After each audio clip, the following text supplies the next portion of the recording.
You've heard me talk about the Xbox Series X console and how it's going to continue to be the most powerful console on the market. And while that's true by a pure hardware standpoint, there's still other factors I've mentioned that contribute to a console's efficiency in development for developers.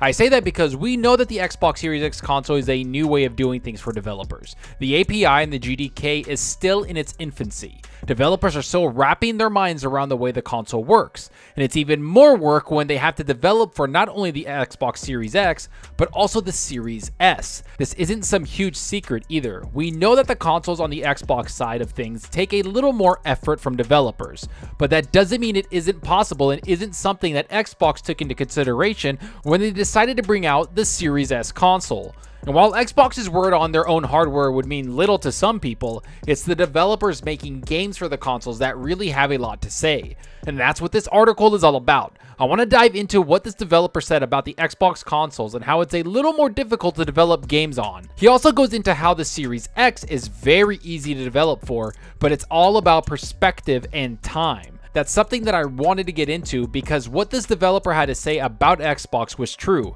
and it's also something that a lot of people have spoken out about. Is it something that fanboys will try to push as negative? Of course it is, and those people don't understand a lot of the ins and outs of software development. So I want to break what this developer talks about and give a little more insight with how things work and how software and hardware can bridge the gap between two next generation consoles, because that's the main objective in any console. It's to play games, but more importantly, it's there to help developers make games in the best possible way for them, which is something Xbox is trying to pull off with two next generation consoles. So let's get into it. But first, like always, if you like the video, hit that subscribe button and that like button. The support is greatly appreciated. So the developer I'm talking about is Paweł Lecki, who is working on next generation games and had a pretty in-depth interview discussing the ups and downs of developing for next generation hardware. If there's a huge gap between next generation hardware, how do they make the decision to move over to the next generation? And if games that are built from the ground up on next generation hardware, can they be utilized and integrated into other hardware like a PS4 or Xbox One from last generation? There's a lot of information in this interview that pulls the curtains back on hardware and software development, yet the title will get people to lash out and attack a certain platform. Here's what the title of the article had to say. Dev, next-gen features have to be fitted to Xbox Series S memory. It would have been much easier with Xbox Series X only. Now, we know that most people will read the title and just start lashing out on social media and attacking Xbox for making two consoles. Yet when you dive deep into the article, you recognize that there's a lot of moving parts on his interview. And there's a lot of other elements when it comes to software development that helps maximize a developer's needs. Here's what the article starts off by saying when it gives a little bit of background to the developer and the interview. The Riftbreaker is among the most interesting indie games on the horizon, particularly when it comes to its tech features. Powered by the studio's own Schmetterling Engine 2.0, the Riftbreaker features support for several DirectX 12 Ultimate features such as ray trace shadows, ray trace ambient occlusion, and variable rate shading. So right off the bat, we know that this indie developer is pushing the new features of the Xbox Series X console along with other features that will be on the PS5. Because the ray trace shadows and the ray trace ambient occlusion is going to be some massive features to implement. You throw in variable rate shading and you know that they're trying to make a game that will truly be next generation. With all this information and features, we know they're really trying to make a true next generation title. And they're using the new GDK build that Xbox continues to build as a generation moves along, which again is something that the interview points out when they continue to talk about the next generation features in the interview. If you also try to follow WCF Tech on YouTube, you might recall that Keith checked out the preview build a couple of months ago. We've now been able to interview Paweł Lecki, COO at Xor Studios, to learn more about this promising game. The full interview will go live tomorrow, but in the meantime, here's an excerpt featuring the developer's opinion on the Xbox Series S hardware and what it means when developing next-gen games as a whole. So I want to get straight into it, what he said and had to say about developing a next-generation game with the two different pieces of hardware on the Xbox side. One being the Series X console and the other, of course, being the Series S console. Here's exactly what he had to say. Yes, the Xbox Series S requires additional optimization. While we were able to simply compile the Riftbreaker for the Xbox Series X and it just works, the Xbox Series S requires additional optimization. Still, it doesn't look like it will require that much work to be running well at 1080p on the Xbox Series S. So let's stop right there, because we always knew that the Xbox Series S console was going to require added effort when it comes to optimization. Is the API and the code they use going to be extremely similar or the same? For the most part, that's the case on the Xbox side. They have the GDK and the tools that will help optimize the codes for the developers. Not to mention the details of the game that can only run on the Xbox Series S console.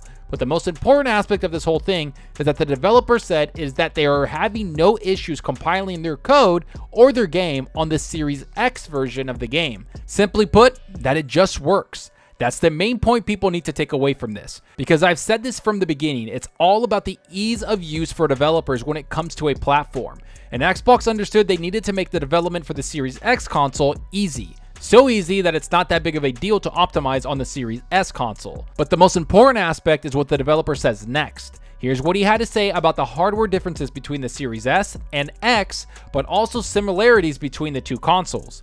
The best thing about the current architecture is that the CPU power on both Xbox models is particularly the same. Scaling graphical effects is a lot easier than scaling gameplay. Now, if you've listened to my channel before, this is something I've talked about extensively. I've said that the main factor in both consoles is the CPU. Next to the SSD, it's single-handedly the most important upgrade on the next generation consoles. And I said if the Series S console doesn't have the same CPU as the Series X, there's going to be massive problems for developers when they make their games.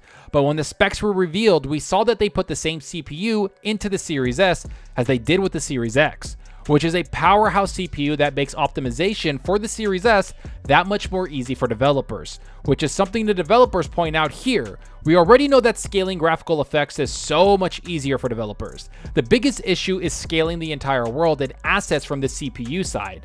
That's the hardest thing for developers to do, and we know that Xbox saw that issue and decided to bite the bullet and put the same CPU on both consoles. That to me is the deciding factor for developers, and honestly it's something they expressed to Xbox as the consoles were being made. But now let's talk about the differences. Here's what the developer had to say as he continued his interview. The amount of available memory is a determining factor in a lot of cases when we talk about the size of a game world or about how many things can be happening within at any given time.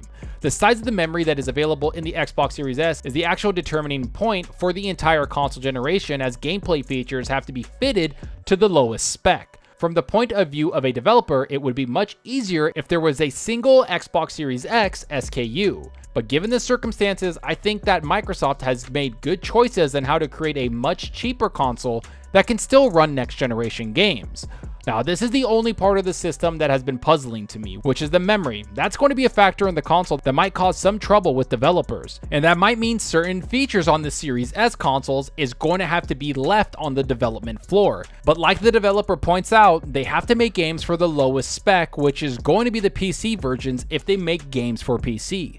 But if it's going to be just next generation consoles, it's going to be PS5 with the CPU and then the Series S for graphical and memory. So yeah, when the developer does say that it would be easier for them to make games if it was just the Series X console, he's not wrong.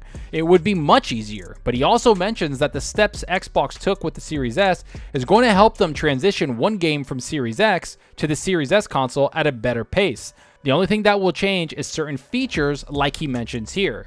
Yes, we plan to have ray tracing effects enabled on next generation consoles. However, we don't have final performance results from all of the console models. For example, we will probably be aiming for all ray tracing effects to be enabled on the Xbox Series X, while the Xbox Series S may have them in a reduced capacity. And there you have it, everyone. While the Series X and Series S consoles are massive upgrades for the next generation of consoles, there's still going to be a difference in features because the hardware at the end of the day is going to matter, which is why we're seeing graphical differences already between the Xbox Series X and the PS5. Hitman was a huge difference between the new systems, and there's going to be a difference between the Series S and X consoles as we move along. It's just logical to see that, because while optimization and software tools can help bridge the gap between the software and the hardware, there's still the need for actual hardware power, which is something that the Series X has no equal to. And to be honest, the CPU on both the Series X and S are going to make the developing games much easier on the consoles. I'm just happy that Xbox saw this and probably talked to multiple developers as they were making these consoles. The CPU was a major factor in making the Series S a viable option for not only developers, but for Xbox to release. Either way, I'm glad this interview came out because it did shine some light on the unknowns for both consoles. But it also helped us gamers get a perspective from a true developer who is in the now, getting his hands on this GDK and the SKUs from both Xbox and PlayStation. So yeah, it was a really good interview, and I'm glad it showed us gamers what developers have to go through when they optimize for Xbox games.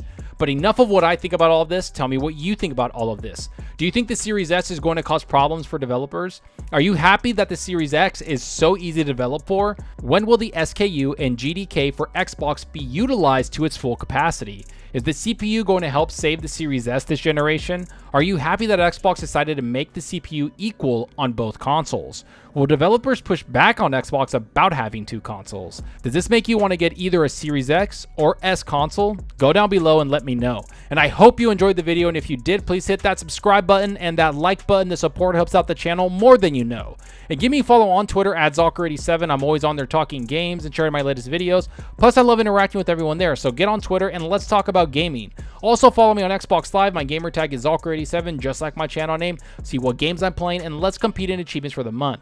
Right now, I've been playing a lot of games. X-Morph Defense, Immortals Phoenix Rising, just everything, even some Telltale games. But honestly, I'm enjoying Call of Duty the most. I went through the campaign on that, still going through Zombies, especially since they're bringing out that new map pretty soon. So I'm looking forward to that. And honestly, I think this is probably the best Call of Duty I've played in quite some time. The shooting just feels great, and everything about it just feels concise. And I love the optimization they have for the Xbox versions. It looks great on my Series X, and I've had no problems with it. So I really recommend that game. But I think for single player, I'm going to play an Assassin's Creed soon. It's either going to be Valhalla, or I might go back and play an older one. Maybe Revelations. I'm almost done with that 3-part game that comes in a package. The one that comes with Assassin's Creed 2 and Brotherhood and Revelations. I beat Brotherhood in Assassin's Creed 2, but I might move on to Revelations. So let me know what you're playing. Go down below. I want to know, are you playing on your Series X, your PS5, or are you playing on last generation consoles or a PC? Let me know what you're playing because I love talking games, and that's what we're all here for. And that's all for now. Thanks for watching, and until next time, remember, enjoy your gaming. Later.